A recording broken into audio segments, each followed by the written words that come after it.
एक आदिवासी समाजाचे आम्ही सर्व घटक होतो.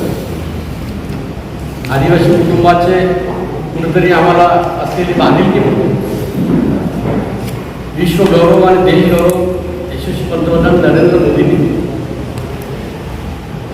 जर कदाचित त्यांच्या मनामध्ये अपप्रचार जे करत आहे, 400 पार झाल्यानंतर संविधानामध्ये संविधान बदलवणार आहे, आरक्षण बंद करणार आहे, अशा प्रकारचा अपप्रचार होत आहे.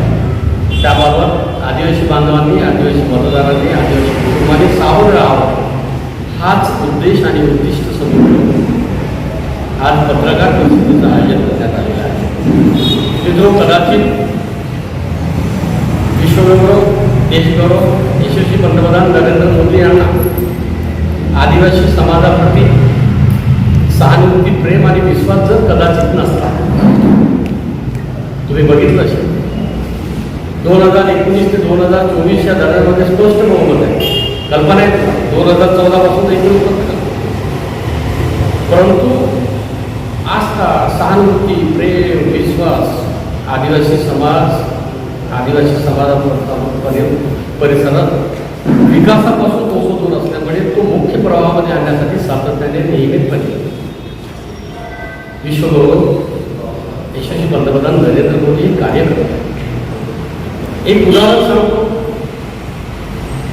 या राष्ट्रपती महिलांमध्ये आदिवासी हे जिवंत उदाहरण हे कोणी नाकारू शकतो. फक्त हेच विरोधक त्यांनी दुसरा उमेदवार ठेवला. जर कदाचित त्यांनी म्हटलं असेल बा एक महिला आदिवासी भगिनी, आदिवासी शिक्षिका जर या देशाच्या राष्ट्रपती होत असेल तर त्यांनी समर्थन द्यायला पाहिजे, अविरोध द्यायला पाहिजे, पण नाही दिलं, राजकारण केलं. आणि आज आपल्या देशाचे यशस्वी पंतप्रधान नरेंद्र मोदींनी इतिहासात प्रथम 8 मंत्री आदिवासी समाजामध्ये, 8 आदिवासी मंत्री होते. आजपर्यंत कधीही अशा प्रकार झालेला नाही. परंतु मतदान घेण्यासाठी आदिवासी समाजाची दिशाभूल करून, गैरसमज करून, चुकीच्या माध्यमातून त्यांचं मत कसं घ्यायचं हाच सातत्यानं या विरोधकांचा मानत असल्यामुळे आम्ही आदिवासी लोकप्रतिनिधीच्या माध्यमातून आदिवासी समाजाप्रती, आदिवासी समाजाला कुठेतरी बांधिलकी असतं. तुम्हाला जीवन आणीबाणीच्या काळात त्या काँग्रेसवाले संविधानाचे मूलभूत अधिकाराला कोण पोहोचवलेली आहे, तुम्हाला कल्पना आहे. आणीबाणीच्या काळामध्ये दुसरा विषय तुम्हाला प्रामाणिकपणे सांगतो. ज्यांनी भारतीय संविधानाचा मसुदा केला, बाबासाहेब आंबेडकर यांचा 2 वेळा पराभव करण्यामध्ये अपमानाने पराभव करणारे हे काँग्रेसवाले, परंतु संविधान बदलवणार आहे, आरक्षण बदलवणार आहे, अशा प्रकारचा आदिवासी समाजामध्ये होत असलेला अपप्रचार थांबवण्यात यावं. अपप्रचाराला आदिवासी बांधव, अपप्रचाराला आदिवासी परिवार, आदिवासी कुटुंब बळी पडू नये असाच उद्देश आणि उद्दिष्ट समोर ठेवून आपल्यासमोर आम्ही एकूण आणि चर्चा करण्यासाठी उपस्थित असतो. मित्रो, फक्त एक विषय सांगतो.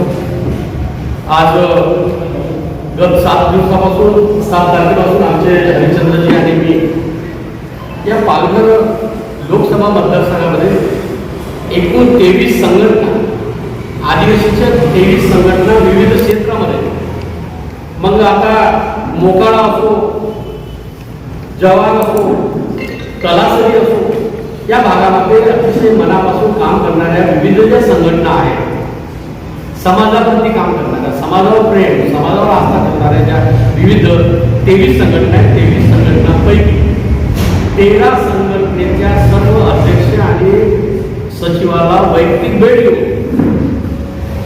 13 संघटनेचे अध्यक्ष आणि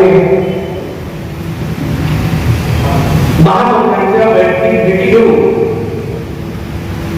त्यांनी या पालघर लोकसभा मतदारसंघाचे माहितीचे उमेदवार